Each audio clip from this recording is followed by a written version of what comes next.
SK하이닉스 이야기 계속 이어서 하겠습니다. 7. 다시 그린 반도체 지도. 게임은 그렇게 하는 게 아닙니다. 2012년 봄 SK하이닉스 임원들이 회의장에 모였다. 하이닉스 인수가 마무리된 지 2달 만에 소집된 중요 회의였다. 투자 검토 보고가 진행된다. 일본의 반도체 업체 엘피다가 매물로 나왔습니다. 하이닉스 인수에 나설 때 최태원 회장이 SK 임원들을 설득한 그림 중 하나가 벌써 현실화된 것이다. 최 회장이 무릎을 탁 쳤다. 이거 합시다. 시점도 최상이다. 3파전에서 2등을 굳히면 필승 구도가 짜여진다. 꼴등은 운신의 폭이 좁아진다. 하이닉스에서는 대변에 안 된다, 안 됩니다. 라고 반대했다. 다른 임원들도 한 목소리를 낸다. 최 회장이 혼자 맞선다. 해 보지도 않고 안 된다는 겁니까? 논쟁이 이어진다. 기술이 다릅니다. 기술이 다른 것과 회사를 사는 것하고 무슨 관계가 있습니까? 마이크론도 회사를 인수하면서 컸잖아요. 이것은 다릅니다. 인수할 돈이 있으면 우리 하이닉스에게 쓰는 게 낫습니다. 우리가 안 먹으면 다른 애들이 먹어요. 우리가 먹으면 배탈 납니다. 팽팽한 논쟁에서 최 회장이 한 발 물러섰다. 물건이 나오는 시점은 최적이었지만 인수자가 전혀 준비되지 않았다. 10년간 생존에 허덕이고 이제 막 새 주인을 찾은 하이닉스가 큰 돈을 투자해 다른 회사를 인수한다는 마음을 먹기에는 너무 짧은 시간이었다. 내부적으로 엘피다 매수에 대한 의문이 컸지만 하이닉스는 3월 30일 예비 입찰에 참여한다고 발표했다. 엘피다의 자산과 사업 현황들을 직접 확인하고 향후 메모리 시장 재편 국면에서 예상되는 다양한 시나리오를 점검하기 위한 전략적 판단이었다. 한때 도시바가 엘피다를 공동 인수하자며 의사를 타진해 왔지만 SK는 결국 포기했다. 엘피다를 인수한 마이크론은 디램으로 살아났다. 게임 양상은 거기에서 달라졌다. 이후 디램 시장은 삼성전자, SK하이닉스, 마이크론의 3강 구도로 재편됐다. 마이크론은 하이닉스를 이어파는 최대 추격자로 컸다. 최 회장은 지금도 가끔 우리가 샀어야 돼 라고 말한다. 그럴 때마다 하이닉스 임직원들은 서로 눈치를 본다. 2017년 1월 도시바가 랜드 플래시 사업부를 매물로 내놨다. 도시바는 원전 사업 실패로 인한 손실을 은폐하려 분식회계를 하다가 자본 잠식에 빠졌다. 이 소식을 접했을 때 최 회장은 전율을 느꼈다. 하이닉스의 가장 약한 고리인 낸드 플래시 분야를 채울 수 있다는 확신이 들었다. 소집된 회의 분위기는 2012년 LP다 건을 논의할 때와 비슷했다. 반대 논리도 그때와 같았다. 인수할 돈이 있으면 그 돈을 하이닉스에 투자하시면 됩니다. 게임은 그렇게 하는 게 아니에요. 판을 짜는 게 중요합니다. 원하는 판을 짜면 꼴찌는 안 해요. 이번에는 최 회장이 물러서지 않았다. 업계에서도 낸드 플래시 시장의 핵심 플레이어가 4개로 치면 구도가 바뀔 것이라는 예상이 많았다. 더구나 도시바 메모리는 낸드 플래시 시장에서 삼성전자에 이어 세계 2위였다. M&A가 불가피하던 한데 원천 기술을 챙길수록 유리한 고지를 차지한다. 여러분, 도시바는 낸드 플래시를 발명한 곳이에요. 최 회장이 쉬지 않고 밀어붙인다. 무조건 갑시다. 경쟁 업체가 여러 등장했지만 진짜 상대는 일본이었다. 엄밀히 말해 일본 정부였다. 협상의 최종 열쇠는 경제 산업성이 쥐고 있었다. 경제 산업성은 첨단 기술 유출 우려와 국가 안보를 이유로 해외 기업 매각을 경계하는 태도를 보였다. 금액, 인수 조건 등 경제 논리로만 풀 수 없는 환경이었다. 담은 그릇을 달리 해봅시다. 실무단은 베인 캐피털과 컨소시엄을 만드는 그림을 가져왔다. 베인 캐피탈은 현지화 전략에 능하고 일본 시장 네트워크가 강한 최적의 파트너였다. SK는 재무적 투자자로 2,660억 엔을 출자했고 1990억 엔은 전환사채 형태로 투자해 이후 지분 전환이 가능하도록 했다. 컨소시엄에는 애플, 델 테크놀로지 등 다른 미국 IT 기업들도 들어왔다. 인수 주체는 한국 기업이 아닌 미국계 펀드 컨소시엄이었고, 당시 한미일 연합이라는 표현은 일본 정부의 승인 장벽을 낮추기 위한 외교적 장치였다. 최대 경쟁자에는 도시바 메모리 낸드 플래시 설비 합작사였던 웨스턴 디지털이었다. 인수 의지가 강력했던 WD는 그해 6월 베인 캐피탈 컨소시엄이 우선 협상 대상자로 선정되자 도시바 메모리 매각이 합작 계약 위반이라며 국제 중재 소송까지 걸었다. 메모리 시장의 경쟁자 하이닉스를 견제하려는 목적이었다. WD가 소송전과 전방위적 로비에 나서면서 판이 바뀌었다. 8월쯤 WD가 우선 협상 대상자로 선정됐다는 비보가 들려왔다. 그러나 최 회장의 동물적 감각은 직진을 외쳤다. 무조건 계속한다. 실무단을 독려하고 모든 시나리오를 점검했다. 밤늦은 시각 일본으로부터 전화가 왔다. 지금 일본으로 날아올 수 있습니까? 도시바와 WD의 협상이 꼬인 것이 분명했다. 최 회장은 준비해온 실행 프로그램을 가동했다. 한국, 미국 모두 이 사회를 수집해 대기시켰다. 한 번 잡은 기회에 작은 틈새가 있어도 안 된다. 베인 캐피탈 측은 최대 걸림돌이었던 법적 리스크를 제거하기 위해 WD의 베인 캐피탈 측이 도시바 메모리를 인수하더라도 팹 설비의 공동 투자 권리를 보장하겠다는 조정안을 제기해 타결지었다. 도시바는 상장 폐지를 피하려면 WD와 법적 분쟁을 해결하고 어떻게든 매각을 하루빨리 성사시켜야 했다. 협상 주도권은 다시 베인 캐피탈 측에 넘어갔다. 2018년 6월 도시바 메모리 인수가 완료됐다. 도시바 메모리가 매물로 나온 뒤 1년 반 가까이 공들인 결과다. 도시바 메모리는 2019년 키옥시아로 이름을 바꿨다. 최 회장의 도시바 메모리 공략은 종합 메모리 솔루션 기업을 염두에 둔 여러 포석을 깔고 있다. 베인 캐피탈은 사모펀드이기에 언젠가는 반드시 투자금을 회수하고 떠날 수밖에 없다.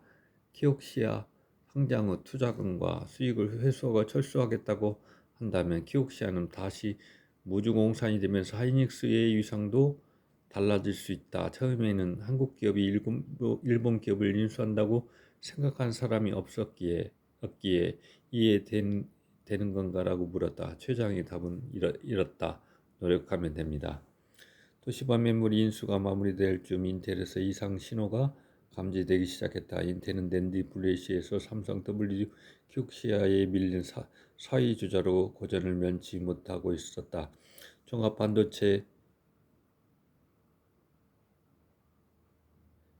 기업을 고소하는 인텔은 파운드리 나노 공장에서 TSMC에 밀리고 핵심 본업인 CPU에서는 AMD의 거센 추격을 받고 있었다.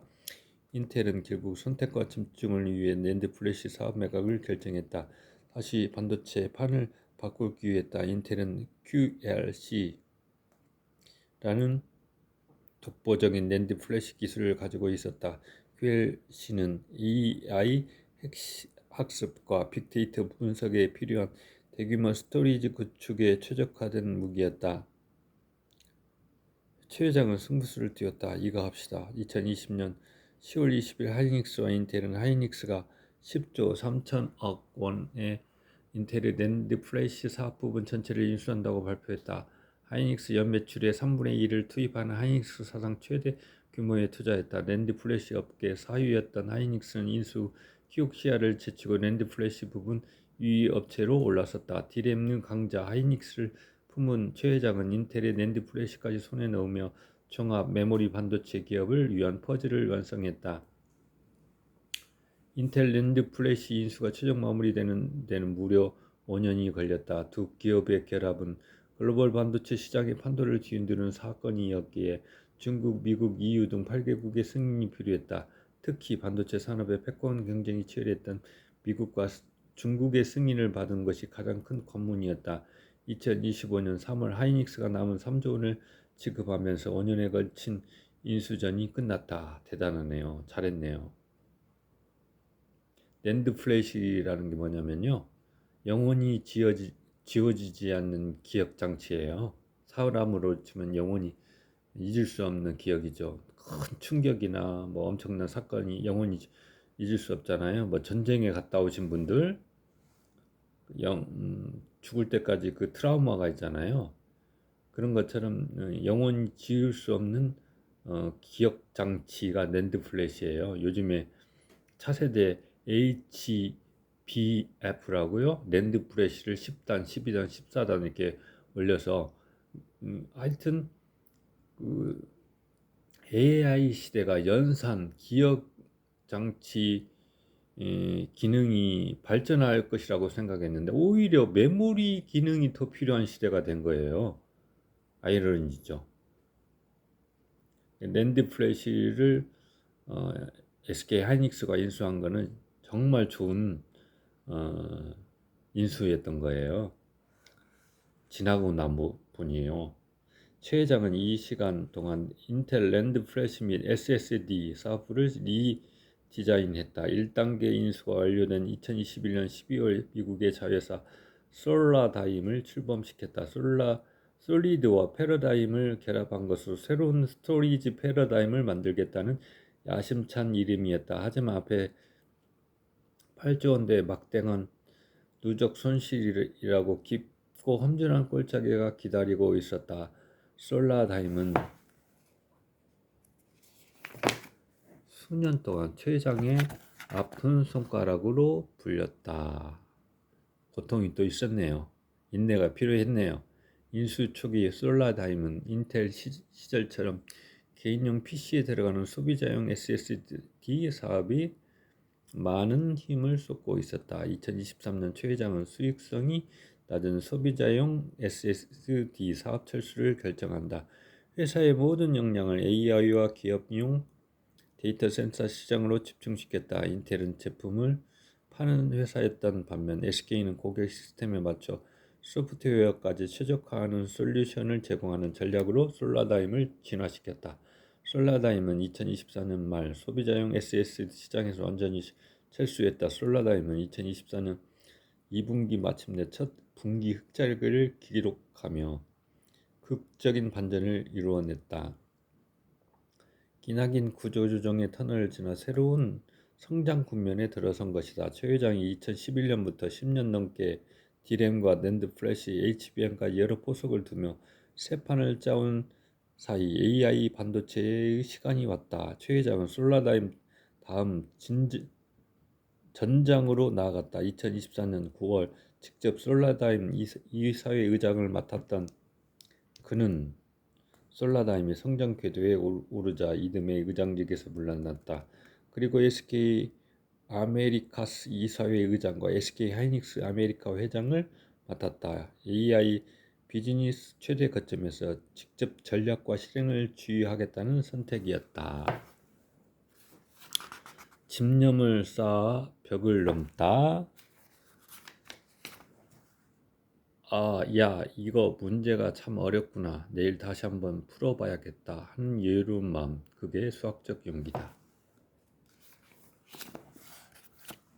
자, 드디어 HBM 이야기가 나오네. HBM 이펙트. 메모리 AI 파워 성능을 극단까지 추구했다. 13조 원대, 407조 원. SK그룹이 인수하기 직전 해인 2011년 말 하이닉스의 시가총액과 2025년 10월 30일 시가총액이다. 이 13조 원 돼서 407조 원. 약 4년 만에 몇 배가 나오는 거예요. 14년 만에 기업 가치가 31배 불어났다.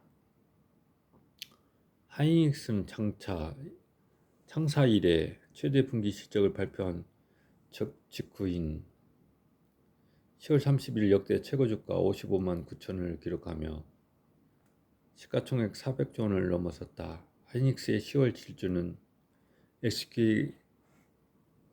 SK그룹에는 시총 500조 원, 한국 증시에는 4,000포인트라는 사상 첫 기록을 안겼다.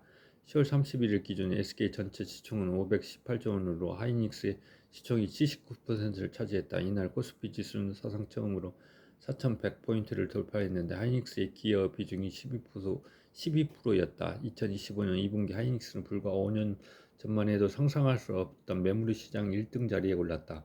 하이닉스는 이제 제왕 엔비디아,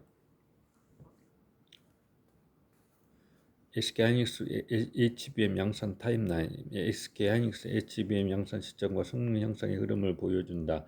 개발이 아닌 양산 시점을 기준으로 한 이유는 공정 수율, 안정성, 품질 일관성이 보장돼 시장에서 나왔을 때 비로소 제품으로서 가치가 완성되기 때문이다.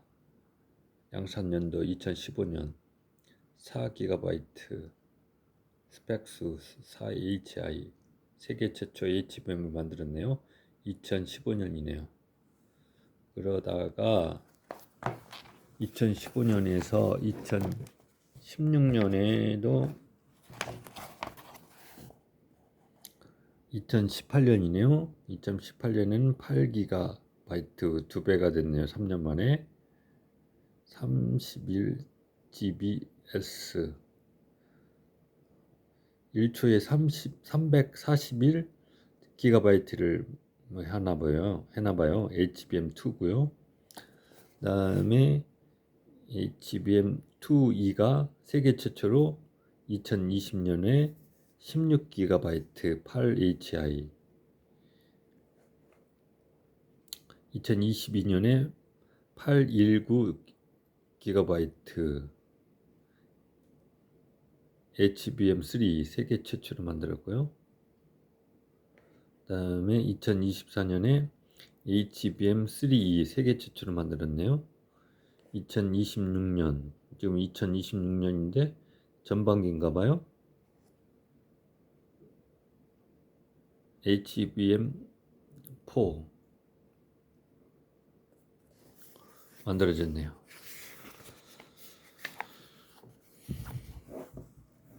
종합 반도체 공룡 삼성전자와 인텔에 이은 글로벌 탑4 매출 기준 반도체 기업이다.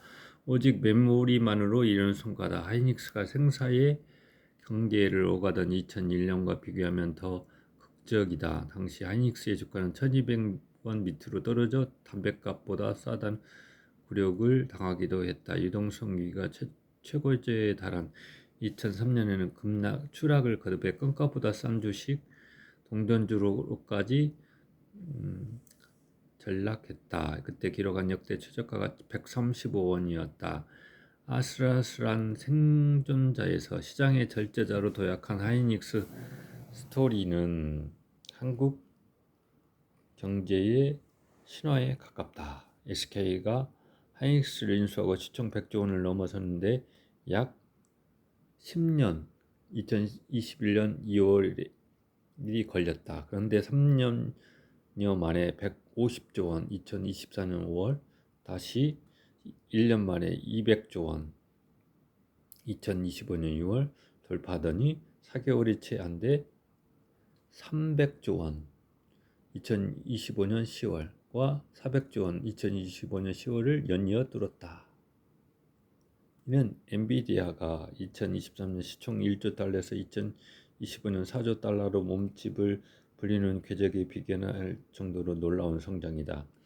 엔비디아는 1999년 상장 후 24년 만에 만든 기업가치 1조 달러의 3배를 2년 만에 만들어냈다. 엔비디아의 AI 가속기와 하이닉스의 HBM의 만남은 가공할 속도를 만들어냈다. 인류의 컴퓨팅 패러다임 전환은 기업의 가치를 그야말로 폭발시켰다. 메모리 AI 파워 하이닉스가 고객용으로 제작한 HBM3E 실물 샘플에는 이 한 줄이 쓰여 있다. 영업 기밀에 민감한 반도체 기업은 실물 공개를 극도로 꺼리지만 핵심 고객을 만나는 최태원 회장, 광노정 CEO와 고위 임원들을 위해 딱 12개만 별도 제작했다. 가로세기 세로 1cm 크기 720 마이크론 두께의 정사각형 모양 칩 안에는 머리카락 평균 70 마이크론보다 얇은 12개 칩이 쌓여 있다. HBM3 큐브 6개를 탑재한 엔비디아의 H200과 8개를 탑재한 B200은 마이크로소프트와 오픈AI가 공동 운영하는 애저 기반 슈퍼컴퓨팅 인프라의 핵심 가속기로 챗GPT를 비롯한 대규모 언어 모델 서비스의 현재와 다음 단계를 동시에 떠받치고 있다. 젠송 황 엔비디아 CEO는 아시아 태평양 경제협력체 정상회의 CEO 서빈 후 취재진에서 HBM 메모리가 없었다면 AI 슈퍼컴퓨터도 없었을 것이라고 말했다. HBM 하이 밴드위치 메모리란 무엇인가? CPU 바로 옆에 적층에 붙이는 고대역폭 D램이다. HBM이 AI 혁명을 조용한 촉매제 AI 인네이블러가 될 수 있었던 킬러 솔루션은 HBM이 이름 그대로 고대역폭이다. 챗 GPT에서만 매일 약 25억 건 이상의 프롬프트가 처리되고 주간 활성 사용자 수 8억 명이 넘는다. AI 가속기의 GPU 성능이 아무리 좋아도 데이터가 제때 빠르게 도착해야 GPU가 일을 한다. HBM이 방대한 데이터를 GPU와 초고속으로 주고받는 수 있는 이유는 HBM과 GPU 데이터 연결 통로가 극단적으로 넓고 작기 때문이다. 넓은 것은 광폭 입출력 설계를 말한다. 짧은 것은 수직 관통 전극 기술과 인터포저 덕분이다. HBM은 데이터 전송 속도가 1024개 있다. HBM4부터는 2048개다. 일반적으로 DDR DRAM이 I/O 8개에서 32개이다. 즉 HBM은 기존 8에서 32차선 도로를 1024차선으로 늘린 것과 같다. 같은 시간에 한 줄로 버스를 탈 수 있는 사람은 많아야 수십 명이지만 10량짜리 전철문이 열리면 승강장에서 있던 수백 명이 한꺼번에 올라탈 수 있는 와이드 I/O 메모리 통로를 확 넓히는 것이라면 TSV는 메모리에 엘리베이터를 설치하는 것이다. 기존 디램은 칩과 칩을 나란히 놓아 배선을 길게 연결했다. HBM 칩마다 구멍을 수천 개 뚫고 층층이 쌓아 전극을 연결한다. 데이터는 수직으로 오르내리고 중간 기판인 실리콘 인터포저를 거쳐 바로 옆 GPU로 전송된다. CPU와 HBM의 배선 길이는 수백 마이크로미터인 반면 기존 디램과 GPU 그림 한번 보실래요? GPU GDDR7 메모리 근데 HBM이 이렇게 쌓은 거죠. 이렇게 적층 있잖아요. 보이잖아요. 몇 층. 그래서 빠르게 많은 양을 저장할 수 있는 시스템을 만든 거예요. 그걸 한국에서 만들었다는 게 대단합니다. 그리고 GPU 기능보다 이 HBM 기능이 훨씬 더 중요한 시대가 된 거예요. 배선 길이는 수 센티미터가 넘는다. HBM 구조가 가진 압도적 장점은 다른 종류의 고성능 메모리와 비교했을 때 더욱 명확히 드러난다. 최신 그래픽 메모리 GDDR7의 칩당 대역폭은 128GB다. HBM3 큐브당 대역폭은 1.2 TB로 GDDR7의 9배가 넘는다. GDDR7의 핀당 I/O 속도가 HBM3보다 3.3배 빠르지만 HBM의 I/O 수가 워낙 압도적이라 대역폭을 따라올 수 없다. HBM1이 2015년 출시됐을 때 큐브 단위 대역폭이 동시대 GDDR4 칩보다 4배였던 점을 보면 격차는 더 벌어졌다. 그런 점에서 HBM의 메모리 패러다임을 아예 바꿔놓았다. 패러다임을 바꿔냈대요. 메모리에. 대단한 거죠. 첫째, 속도에서 구조로 갔다. 데이터의 통로의 속도를 올려 조금씩 성능을 높이는 것이 아니라 기존 DDR 칩 대비 통로를 100배 넘게 늘리는 구조 변경으로 메모리 월 데이터 병목을 단숨에 넘어버렸다. 가는 길을 엄청나게 넓혀놨으니까 그런 거죠. 고속도로를 엄청 넓힌 거예요. 통로를. 초기 HBM체 명칭도 없던 시절 하이닉스 사람들은 와이드 아이라고 뭉뚱그려 불렀다고 한다. 모바일 와이드 아이오, 고성능 컴퓨팅 와이드 아이오 같이 개발 제품을 영역별로 나눠 불렀는데 고성능 컴퓨팅 와이드 아이오가 HBM을 의미했다. 와이드 아이오가 HBM을 설명하는 핵심 인상이었던 셈이다. 둘째, HBM은 반도체 공간을 평면에서 3차원으로 재정의했다. 기존 메모리 반도체는 평면에 존재했다. 같은 면적에 어떻게 하면 회로를 더 작게 만들까를 고민하고 그도 안되면 칩을 옆으로 붙여서 성능을 보완했다. HBM은 TSV라는 고난도의 기술로 칩을 위로 쌓는 수직의 개념을 메모리에 도입했다. 하이닉스에서 HBM 사업 계획을 담당한 한 부사장은 메모리라는 3P로 얘기한다. 퍼포먼스 성능, 파워 전력 효율, 프라이스이다. HBM은 프라이스를 제외하면 퍼포먼스와 파워에 올인한 제품이라고 설명한다. 성능을 극단까지 추구했다는 점은 HBM의 최대 약점이자 최대 경쟁력이었다. 그렇게나 비싸고 좋은 메모리가 쓰일 때를 만나기까지 10년 넘게 기다려야 했다. 그러나 하이닉스는 AI는 혁명적 조류가 나타났을 때 HBM의 극단적 성능으로 올라탈 수 있었다. 하이닉스가 AMD와 7년을 매달려 만든 HBM은 2014년 HBM1을 시작으로 2025년 HBM4까지 6세대를 진화했다. 시장이 성숙되기를 기다리던 초기 2세대 HBM2, 3세대 HBM2 개발에 2-3년이 소요됐지만 AI 가속이 시작된 후 4세대 HBM3, 5세대 HBM3, 6세대 HBM4는 1년 반, 2년 사이로 빠르게 세대가 교체되고 있다. 대단하네요.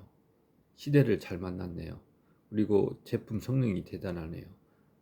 SK하이닉스 HBM 이야기로 오늘 여기 마치겠습니다. 감사합니다. 박종석이었습니다.